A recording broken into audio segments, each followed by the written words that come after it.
कार्रवाई होगी। सरकार बनती है बीजेपी की तो बड़ी अच्छी बात। देखिए, हम तो पहले से ही कह रहे थे कि कांग्रेस और बीजेपी दोनों मिले हुए हैं। आज शीला दीक्षित ने उस बात की पुष्टि की है, एक तरह से खुल के कह दिया कि कांग्रेस बीजेपी की सरकार बनाना चाहती है। तो हम चाहते हैं कि अब कांग्रेस साफ करे दिल्ली के लोगों को, अगर वो बीजेपी की सरकार बनाना चाहती है तो वो बता दे कि किन शर्तों के ऊपर वो बीजेपी के साथ क्या उनका समझौता हुआ है और किन शर्तों पे वो सरकार बनवा रही है। और अगर कांग्रेस बीजेपी की सरकार नहीं बनाना चाहती तो कांग्रेस एलजी को चिट्ठी लिखे, अपने 8 विधायकों का साइन करवा के एलजी को चिट्ठी क्यों नहीं लिखते कि हम सरकार नहीं बनाना चाहते, हम चुनाव चाहते हैं। सुप्रीम कोर्ट के अंदर एफिडेविट क्यों नहीं फाइल करते। और नहीं तो आज जो शीला जी ने कहा है, जनता ये मानेगी कि एक तरह से शीला जी ने वो बता दिया जो अभी तक पर्दे के पीछे बीजेपी और कांग्रेस के बीच में चल रहा था।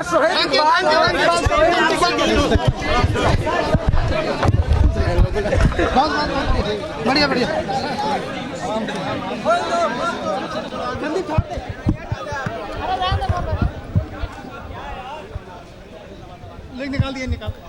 Okay, that's Arvind Kejriwal stepping up his fight for the government formation in Delhi, now accusing Congress as well of fixing the seats here. We've got Bhavtosh who's joining us on the phone line.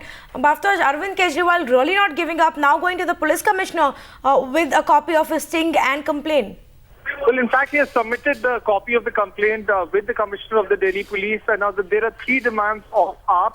The first is that FIR in this case should immediately be registered.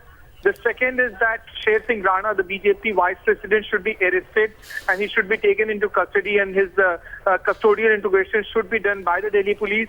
And third is to identify the high command where Sher Singh Rana reportedly mentions in the sting operation.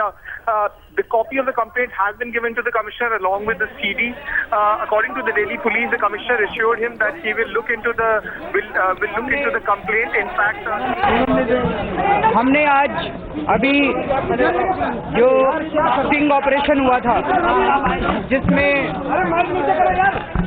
Bharatiya Janata party के दिल्ली के उपाध्यक्ष श्री शेर सिंह डागर जी हमारे MLA Dinesh Mohania जी को खरीदने की कोशिश कर रहे थे, उसकी सीडी हम लोगों ने फॉर्मल शिकायत के साथ पुलिस कमिश्नर साहब को आज सौंप दी है। और हमने उनसे निवेदन किया है कि इस मामले में एफआईआर दर्ज की जाए।